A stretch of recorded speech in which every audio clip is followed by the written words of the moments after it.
তো বন্ধুরা তাড়াতাড়ি করে তোমরা দেখে নি, এই বাজার থেকে এলাম, কোনো ভিডিও শুট করতে পারিনি বুঝলে।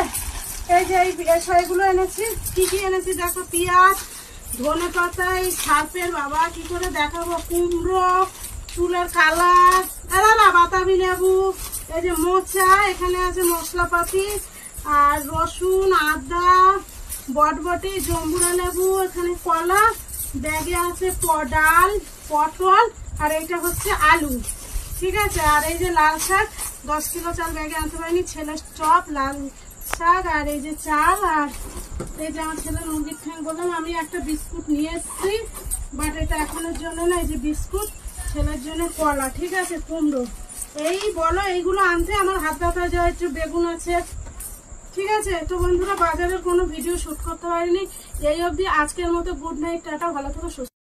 তো ফ্রেন্ডস, মানে কি অবস্থা, বাড়ি ঢুকতে পারছি না, ওদিকে কুকুর রাস্তায় ধরেছে, এতক্ষণ দেখতে পাচ্ছ না, এদিকে 3টে বেড়াল, এনাকে তো ঘরে ঢুকিয়েছি, স্পেশালি এনার মাছ আনতে গেছিলাম। ও তোমাদেরকে তো বলতেই মনে নেই, একদম ভুলে গেছি, এখানে ওদেরকে মাছ আছে, আমাদের জন্য কিন্তু কিছু আনা হয়নি। তবে যে মাছটা আনা হয়েছে, ওই দেখো মাছের গন্ধ পাচ্ছে, আমাদের জন্য যে মাছটা আনা হয়েছে সেটাও খাওয়া যাবে। আর আমি ভেবেছি বোধহয় ছেলে যেহেতু ব্যাক ক্যামেরা করছিল বোধহয় শেষ, তাই গুড নাইট বলে দিয়েছি। তো বিশ্বাস করবেন আমার হাত পুরো